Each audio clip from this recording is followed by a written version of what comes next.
नमस्कार दर्शक बंधु। आज हूँ जुलाई मास 29 तारिख मंगलवार।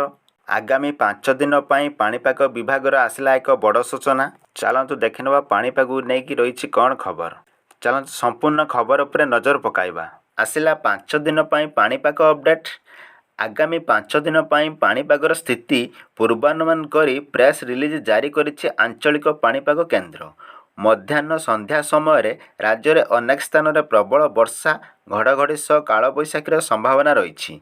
तेणु विभिन्न जिला को येलो वार्निंग जारी करी एही समय सतर्क रहिबा को परामर्श देइछि पाणीपाग केन्द्र।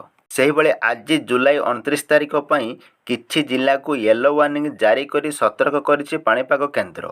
एही जिला गुड़िक हेउछि सुंदरगढ़, झारसुगुड़ा, बरगढ़, संबलपुर, देवगढ़, अनुगुल, ढेंकानाल, केन्दुझर, मयूरभंज, बालेश्वर, भद्रक, जाजपुर, केन्द्रापड़ा, कटक, जगतसिंहपुर, पुरी, खोर्धा, नयागढ़, गंजाम और गजपति एही सबु जिला गुड़िकर प्रबल वर्षा और गोटे किंबा दुईटी स्थान में अत्यंत घड़घड़ी सह झटका पवन 30 ରୁ 40 किलोमीटर प्रति घंटा हेबार संभावना रही। से जुलाई 30 तारिख मध्य येलो वार्निंग जारी करा जाइछि। से मयूरभंज, सुंदरगढ़, झारसुगुड़ा, बरगढ़, संबलपुर, देवगढ़, अनुगुल, ढेंकानाल, केन्दुझर, बालेश्वर, भद्रक, जाजपुर, केन्द्रापड़ा, कटक, जगतसिंहपुर, पुरी, खोर्धा, नयागढ़, गंजाम और गजपति एही सबु जिले में गोटे किंबा दुईटी स्थान में प्रबल वर्षा घड़घड़ी सह झटका पवन 30 ରୁ 40 किलोमीटर प्रति घंटा हेबार संभावना रही। सेहीपरि अगस्ट 1 ରୁ 4 तारिख जाए राज्य में विभिन्न जिले में गोटे किंबा दुईटी स्थान में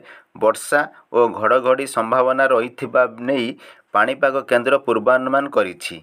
सेपटे अगस्ट 5 तारिख ରୁ अगस्ट 7 तारिख पर्यंत पाणीपागर कौनसी बड़ परिवर्तन न हो पारे बोली आंचलिक पाणीपाग केन्द्र तरफ आकलन करा जाइछि।